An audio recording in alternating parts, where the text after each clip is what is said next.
네, 날씨가 많이 차가워졌습니다. 오늘은 다가구 주택을 중심으로 말씀드리겠습니다. 사례를 먼저 말씀드리면은 이 건물은 4층 건물입니다. 4층 건물인데 2, 3, 4층은 건축법상 다가구 주택으로 허가가 난 주택이죠. 그리고 1층은 사무실로 건축물대장에 나와 있습니다. 1층은 사무실, 2층, 3층, 4층은 주택. 건축물대장에 이와 같이 나와 있죠. 그 의견상 다가구 주택임에 분명하죠. 그런데 여기서 문제는 1층 사무실을 주택으로 계속 사용하고 있었다. 그런 상황입니다. 이 건물을 팔 때 파는 사람과 사는 사람의 어떤 세무 문제가 예측이 되나 두 가지로 나눠보겠습니다. 첫 번째, 파는 사람은 1층 사무실에 대해서 부가가치세를 내야 하는 것인지, 두 번째로 이분이 주택이 이 건물 한 동이라면은 양도소득세는 1주택으로 비과세 받을 수 있는 것인지, 또는 다주택자로 조정 대상 지역인 경우 중과세 되는 것인지, 두 가지 문제를 보는 것이죠. 부가가치세와 양도소득세. 다음에 매수인의 입장은 1층에 대한 앞으로의 부가가치세를 내가 부담해야 되는 것인지, 그리고 주택에 대한 취득세율은 주택 이외의 부동산에 대한 취득세율과 달리 낮게 적용되는데 1층도 주택으로 취득세율을 적용하는 것인지, 그리고 다섯 번째, 보유주택수 계산을 몇 채로 할 것인지, 그리고 주택 임대소득에 대한 사업자 등록을 낼 것인지, 이렇게 매수인, 매도인에서 6가지 면에서 보도록 하겠습니다. 첫 번째, 매도인의 입장에서 1층에 대한 부가가치세는 해당되지 않습니다. 건축물 대장상에는 사무실로 되어 있기 때문에 부가가치세 과세 대상으로 보이나, 부가가치세법에서는 사실상의 사용을 따지는 실질과세 원칙에 의해서 주택이기 때문에 주택에 대해서는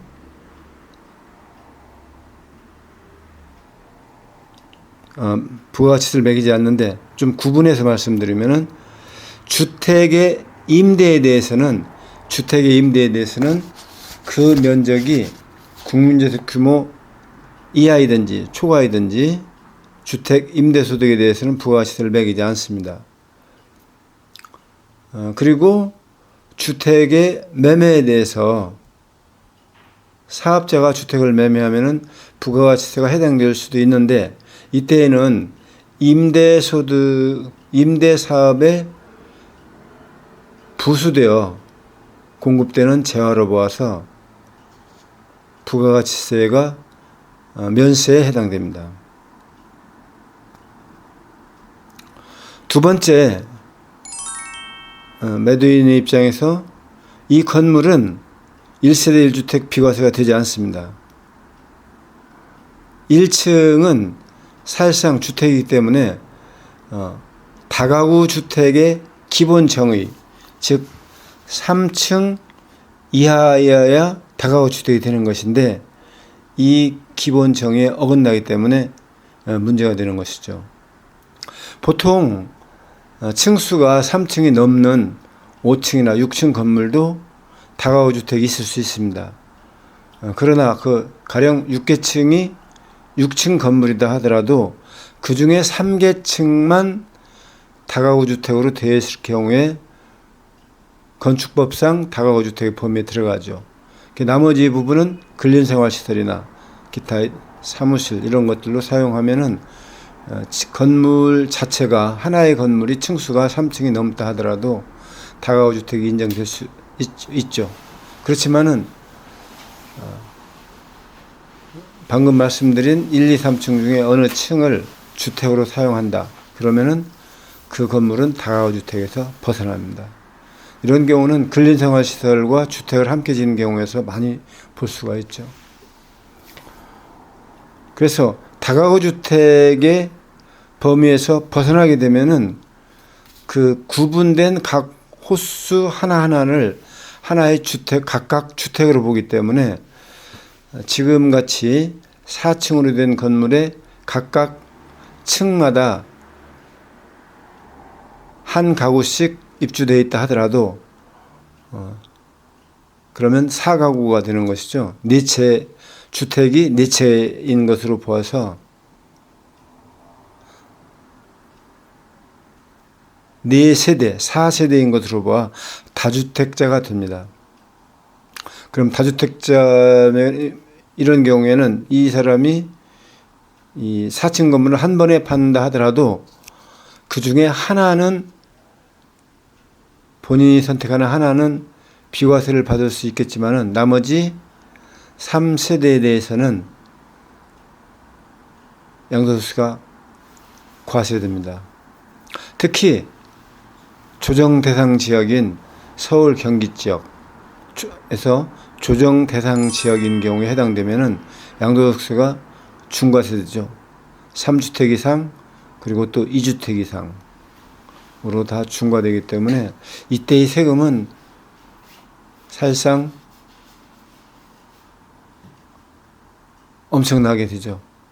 어떤 경우는 저도 세금을 계산해 놓고 나서 저도 많이 나왔다 이렇게 느껴본 적도 있습니다. 양도소득세 중과세 정말 엄청납니다. 이런 것들은 사전에 잘 검토하셔서 건축법의 다가구 주택의 요건에 맞는지를 잘 체크해야 할 필요가 있습니다. 특히 이 옥탑방을 개조해서 주택으로 사용하는 경우도 많이 있고 또 어떤 경우는 당초 건축허가관에서 질 때는 19세대였는데 가령 주인 세대를 잘라서 2세대로 만들었다. 주인 세대가 약간 크죠. 그래서 그걸 2세대로 만들었다 했을 때 그러면 20가구가 될 수가 있죠. 이런 경우도 양도소득세가 중과세됩니다.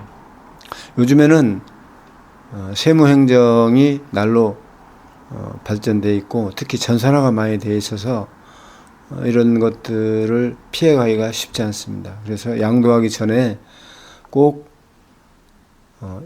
다가구 주택인 경우에는 다가구 주택 건축법에 한 다가구 주택 기준에 맞는지를 다시 한번 확인해 보시고 매매하기 전에 세무 전문가인 회계사, 세무사하고 꼭 상의하시기 바랍니다. 요즘은 주택에 대한 세제가 많이 복잡해졌습니다. 저 같은 경우도 직접 정리하는데 기본 개념은 있는 상태에서 정리하는데도 무려 3개월이 걸렸죠. 그래서 모든 회계사, 모든 세무사가 이와 같은 중과세 또는 뭐 양도소득세 이런 거에 대해서 전문이 아닌 경우도 있습니다. 그래서 반드시 직접 일을 처리할 수 있는 사람을 꼭 찾아서 상담하시는 게 좋겠습니다. 매수인과 관련된 입장은 다음에 다시 보내드리도록 하겠습니다. 구독, 공유 눌러주시면 더욱 좋은 영상으로 보내드리겠습니다. 경청해 주셔서 감사합니다.